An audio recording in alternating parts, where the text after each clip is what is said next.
ابراہیم علیہ الصلوۃ والسلام کی بھی جو آزمائش ہیں، ان کے اندر ایک بہت بڑی آزمائش تھی جب آپ کو آپ کے گھر سے، آپ کے علاقے سے، آپ کے وطن سے جو ہے نا وہ نکالا گیا اور آپ اسے چھوڑ کر آپ نے ہجرت کو اختیار کیا. نبی کریم صلی اللہ علیہ وسلم کو بھی مجبور کیا گیا. محرم الحرام کا جو مہینہ ہے اس کو اس اسلامی کیلنڈر کے اندر پہلے نمبر پر رکھنے میں سیدنا عمر رضی اللہ تعالیٰ عنہ کی تجویز تھی اور صحابہ کرام سے مشاورت کر کے اس کو رکھا گیا. اچھا، پھر ہم جب اسلامی کیلنڈر کی طرف آتے ہیں تو اس کو ہجری کے ساتھ یعنی ہجرت والے واقعے کے ساتھ جوڑنا، یہ بھی صحابہ کرام نے جو ہے وہ اللہ کے نبی صلی اللہ علیہ وسلم کی وفات کے بعد ہی اس کو جو ہے وہ کیا ہے. تو اس میں ہجرت کے ساتھ واقعہ ہجرت کے ساتھ جوڑنے میں کیا حکمت تھی؟ اس میں کوئی شک نہیں ہے کہ بہت سے واقعات کو بنیاد بنایا جا سکتا تھا، کیونکہ نبی کریم صلی اللہ علیہ وسلم کی پیدائش اور آپ کی بعثت سے لے کر آپ کی وفات تک یعنی بے شمار ایسے واقعات ہیں جنہیں تاریخ اسلام میں نہ صرف یہ کہ اس وقت بلکہ آج تک اور قیامت تک ان میں سے ایک ایک واقعے کو بڑی ایک اہمیت اور ایک اعتبار کی حیثیت حاصل رہی گی. جیسے مثال کے طور پہ ہم کو ذکر کیے دیتے ہیں نبی کریم صلی اللہ علیہ وسلم کی بعثت، آپ کو جب نبوت اور رسالت کا شرف عطا کیا گیا، اس کو بطور احسان کے اللہ رب العالمین نے قرآن مجید میں ذکر کیا، لقد من اللہ علی المؤمنین اذ بعث فیہم، یعنی آپ کی بعثت کو. پھر آپ علیہ الصلوۃ والسلام کی جو ولادت ہے، آپ کی جو پیدائش ہے، یقیناً یہ بھی دنیا بھر کے لیے ایک رحمت ہے اور ایک ہدایت کا نور ہے. پھر اسی طرح جو ہے وہ مکہ کے اندر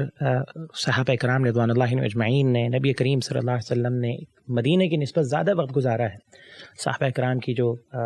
تکلیفیں تھیں، جو اسلام کے لیے قربانیاں انہوں نے دیں. پھر ہجرت کا واقعہ ہے اور اس کے بعد مختلف غزوات ہیں، بدر ہے، احد ہے، پھر بیعت رضوان ہے، فتح مکہ ہے. ٹھیک ہے، تو واقعتاً یہ ہمیں سوچنا چاہیے کہ جب صحابہ کرام رضوان اللہ اجمعین اسلامی کیلنڈر، خاص طور پہ سیدنا عمر رضی اللہ تعالی عنہ ایک اسلامی کیلنڈر جب بنانے والے تھے، تو صحابہ کرام کو جب انہوں نے جمع کیا، ان سے مشورہ کیا، تو انہوں نے ہجرت ہی کے واقعے کو کیوں اس کا انتخاب کیا، اس میں کیا حکمت ہے. تو بہت ساری حکمتیں ہیں، ہم سب کا تو احاطہ نہیں کر سکتے، لیکن تربیت کے حوالے سے کچھ چیزیں جو ہیں ان کا ذکر کرنا ضروری سمجھتے ہیں، جن میں سب سے پہلی چیز جو ہے وہ شیخ کامران ہجرت کا واقعہ ہے. یہ جو ہجرت کا واقعہ ہے نا، یہ صرف امام الانبیاء محمد رسول اللہ صلی اللہ علیہ وسلم کے ساتھ خاص نہیں ہے، بلکہ آپ علیہ الصلوۃ والسلام سے پہلے کئی انبیاء و رسول علیہ الصلوۃ والسلام کی سنت اور طریقہ رہا ہے. خاص طور پہ ابو الانبیاء ابراہیم علیہ الصلوۃ والسلام، جو یعنی جن کی پیدائش کے بعد جو ہے وہ سلسلہ نبوت اور رسالت اللہ رب العالمین نے انہی کی نسل کے اندر رکھا. اسحاق علیہ الصلوۃ والسلام سے پھر انبیاء و رسول آئے. پھر اسی طرح جو ہے وہ دنیا کے اندر دو ہی ایسے پیغمبر آئے ہیں جنہیں تمام انسانیت کے لیے بطور نبی اور رسول کے منتخب کیا گیا. جیسے سیدنا ابراہیم علیہ الصلوۃ والسلام ہیں، ایک جن کے بارے میں اللہ نے فرمایا انی جاعلک للناس اماما، اور دوسرے محمد الرسول اللہ صلی اللہ علیہ وسلم ہیں، جن کے بارے میں فرمایا انی قل یا ایھا الناس انی رسول اللہ الیکم جمیعا. تو یہ شرف ان دونوں کو حاصل تھا.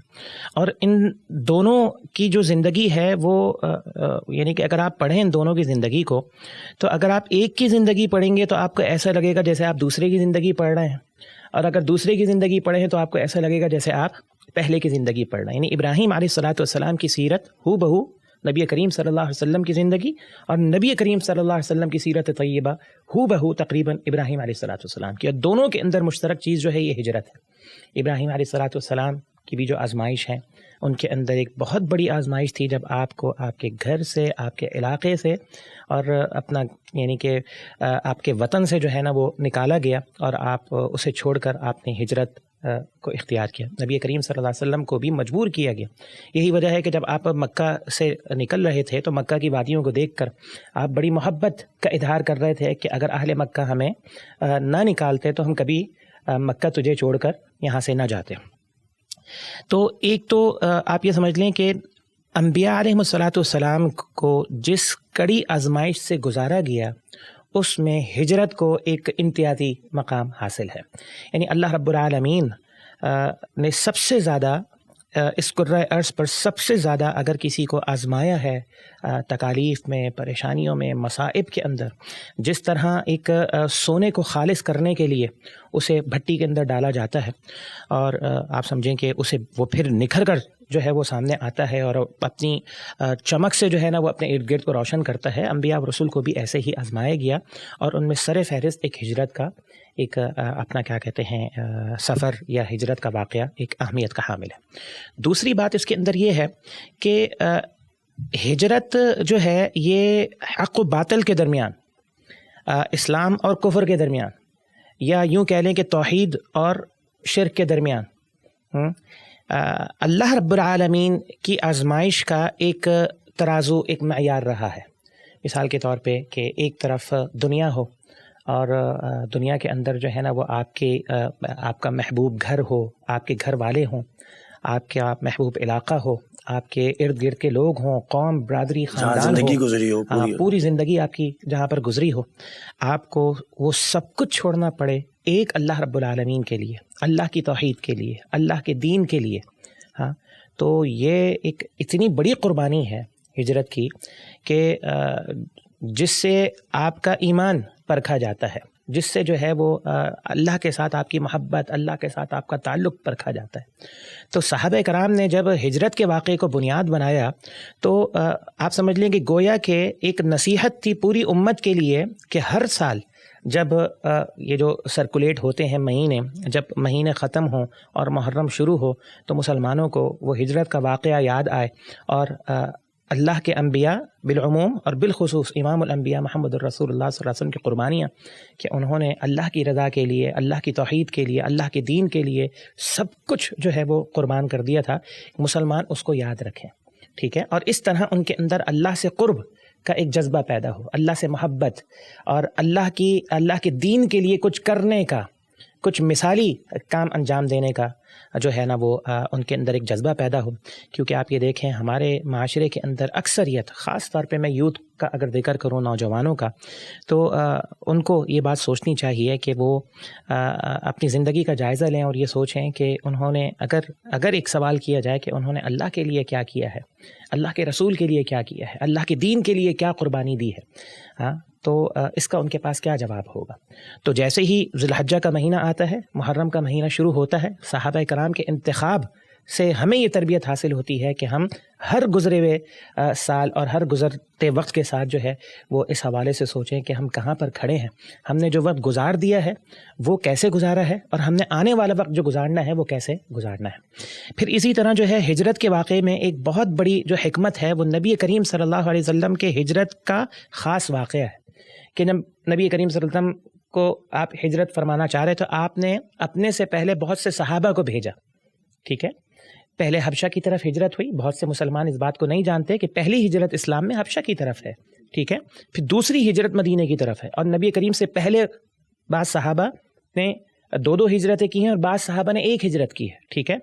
تو بسا اوقات آپ کو ایک مرتبہ نہیں بلکہ ایک سے زیادہ مرتبہ بار بار اللہ کے لیے قربانیاں دینی پڑتی ہیں، جیسے صحابہ کرام رضوان اللہ علیہم اجمعین پہلے حبشہ کی طرف گئے اور اس کے بعد پھر وہاں سے واپس آئے، بعض حبشہ سے مدینہ پہنچے اور بعض جو ہے واپس آ کر پھر یہاں سے مدینہ کی طرف روانہ ہوئے۔ پھر اسی طرح اس میں ایک حکمت کا پہلو جو ہے وہ یہ بھی ہے کہ جو واقعہ ہجرت کا ہوا ہے، جیسا کہ ہم نے ذکر کیا ہے کہ جب نبی کریم صلی اللہ علیہ وسلم ہجرت کے لیے جا رہے تھے تو اہل مکہ کو یہ تک برداشت نہیں تھا کہ آپ یہاں سے ہجرت فرما کر مدینہ طیبہ چلے جائیں، تو ہجرت کے لیے بھی آپ کو اجازت نہیں دی گئی، اور سیدنا علی رضی اللہ تعالیٰ عنہ کو نبی کریم صلی اللہ علیہ وسلم نے اپنے بستر پر جو ہے وہ اپنا رہنے کا حکم دیا، خود سیدنا ابوبکر صدیق کے پاس گئے، ان کو اپنے ساتھ لیا اور سفر ہجرت پر روانہ ہوئے سیدنا علی کے عمل میں، اور پھر سیدنا ابوبکر اور پورے خاندان صدیق، کیونکہ بہت سے مسلمانوں کو یہ بھی نہیں پتہ کہ ہجرت کے واقعے کے اندر صرف سیدنا ابوبکر صدیق نہیں، سیدنا ابوبکر صدیق کا پورا خاندان نبی کریم صلی اللہ علیہ وسلم کے ساتھ کھڑا تھا، اور یہ ایک امتیازی مقام ہے جو صدیق اکبر کے خاندان کو حاصل ہوا۔ جیسے نبی کریم صلی اللہ علیہ وسلم جب سفر کے ہجرت کے لیے نکلے تو آپ کو کھانا پہنچانا، آپ کے پیچھے کون اپنا کیا کہتے ہیں آپ کے پیچھے ہے اور اس کے بارے میں خبر گیری کرنا، نبی کریم تک خبر پہنچانا کہ آپ کے پیچھے جو ہے نا وہ آپ یہ سب یہ ذمہ داریاں خاندان ابوبکر صدیق حتیٰ کہ ان کی خواتین تک نے انجام دی ہیں. تو اس میں مردوں کے لیے بھی پہلو ہیں اور خواتین کے لیے بھی جو ہے وہ پہلو ہیں مختلف. سب سے آخری بات اس کے لیے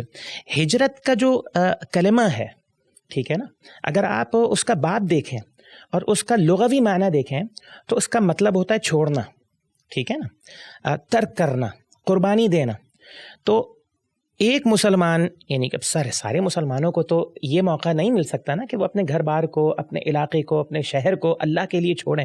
لیکن ہر مسلمان کے لیے اس کا لغوی معنی کے اندر ایک تربیتی پہلو موجود ہے، اور وہ کیا ہے؟ وہ ہے اللہ کی رضا کے لیے، اللہ کی رضا کے لیے محرمات کو چھوڑنا، نفسانی خواہشات کو قربان کرنا، گناہ کی زندگی کو چھوڑ کر جو ہے وہ نیکیوں کی زندگی کو اختیار کرنا. اور سب سے بڑی جسے کہہ لیں کہ ایک مسلمان یعنی اس کے اندر ایک تربیتی پہلو یہ ہے کہ قربانی دینا اس حد تک کہ انسان اپنے گھر بار کو، شہر کو، وطن کو چھوڑ کر، سب کچھ چھوڑ کے، کیونکہ کتنے صحابہ ایسے ہیں کہ جو امیر تھے مکہ کے اندر، اور جب انہوں نے کاروبار وہیں تھے، زمینیں وہیں تھیں، ہاں انہوں نے سب کچھ چھوڑ دیا. اور صرف کچھ تو ایسے بھی ہیں شیخ کامران، آپ ماشاءاللہ آپ جانتے ہیں کہ جن سے ان کے جسم سے لباس تک جو ہے وہ اتار لیا گیا کہ تم اس لباس کے ساتھ بھی جو ہے وہ اس علاقے کو نہیں چھوڑ سکتے اللہ کے پیارے حبیب صلی اللہ علیہ وسلم کے لیے. تو اس میں سب سے بڑا تربیتی پہلو ہر مسلمان کے لیے، چھوٹا ہو، بڑا ہو، مرد ہو، عورت ہو، اس کے لیے یہ ہے کہ جو شخص اپنی خواہشات نفسانی کو یا ایک گناہ کی لذت کو اور گناہوں والی زندگی کو چھوڑنے کے لیے تیار نہیں ہے، وہ کیا اللہ کے لیے، اللہ کے دین کے لیے، اللہ کی توحید کے لیے جو ہے وہ اتنی بڑی قربانی دے گا کہ وہ سب کچھ اللہ کی رضا کے لیے جو ہے وہ چھوڑ سکتا ہو. تو واللہ اعلم، اہل علم نے ذکر کیا ہے کہ شاید یہی بنیادی وجوہات اور حکمتیں تھیں کہ جس کی بنا پر صحابہ کرام رضوان اللہ اجمعین نے ہجرت کے واقعے کا انتخاب کیا کہ اس واقعے سے اسلامی کیلنڈر کا جو ہے وہ آغاز ہو، اور جیسے جیسے یہ کیلنڈر آگے بڑھے، سال بڑھتے چلے جائیں، ہر دور کے مسلمان جو ہیں وہ ان نصیحتی اور تربیتی پہلو کو اپنائیں اور انہیں اپنے ذہن میں رکھیں کہ کتنا اہم واقعہ تھا، اور اس واقعے کے ذریعے کیا تربیتی اور کیا فکری نصائح جو ہیں وہ حاصل ہوتی ہیں. واللہ اعلم.